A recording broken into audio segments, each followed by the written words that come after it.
వైకాపా మాదిరిగా రప్పా మన విధానం కాదని తెదేపా జాతీయ ప్రధాన కార్యదర్శి మంత్రి నారా లోకేష్ అన్నారు. దౌర్జన్యాలు, బెదిరించడం మన పార్టీ సంస్కృతి కాదని చెప్పారు. కేబినెట్ భేటీకి ముందు పలువురు మంత్రులతో ఆయన మాట్లాడారు. ప్రజల తీర్పును గౌరవిస్తూ ఎంత సేవ చేశామన్నదే మన అజెండా కావాలని, అభివృద్ధి, సంక్షేమం సమన్వయంతో ప్రజలకు ప్రయోజనం చేకూర్చాలని, వైకాపా కుట్రలను పార్లమెంటు నియోజకవర్గాల వారీగా నేతలు సమర్థంగా తిప్పికొట్టాలని, అందరూ ఏకతాటిపైకి వచ్చి అసత్య ప్రచారాలకు దీటుగా బదిలివ్వాలని లోకేష్ అన్నారు.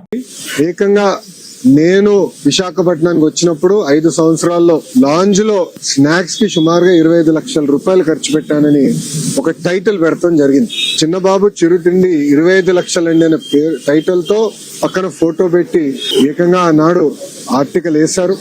ఆ రోజు నుంచే నేను సాక్ష్యమైన పోరాటం మొదలు పెట్టాను. ఎవరన్నా గాని, మీడియా మిత్రులు గాని ఎవరన్నా గాని ఒక ఆర్టికల్ వేసేటప్పుడు ఫ్యాక్ట్స్ అని వెరిఫై చేసుకోవాలి. అవసరమైతే ఎవరిపైన అయితే రాస్తున్నామో వాళ్ళకి ఫోన్ చేసి ఇట్లా ఏబోతున్నాం, మీ అభిప్రాయం ఏంటి, మీ వర్షన్ ఏంటి అనేది జనరల్ గా కనుక్కునే సంస్కృతి ఉంటుంది. కానీ అలాంటిది ఏం చేయకుండా కావాలని నన్ను కించపరిచే విధంగా ఆ ఆర్టికల్ వేసి ఆ రోజు పబ్లిష్ చేస్తాం జరిగింది.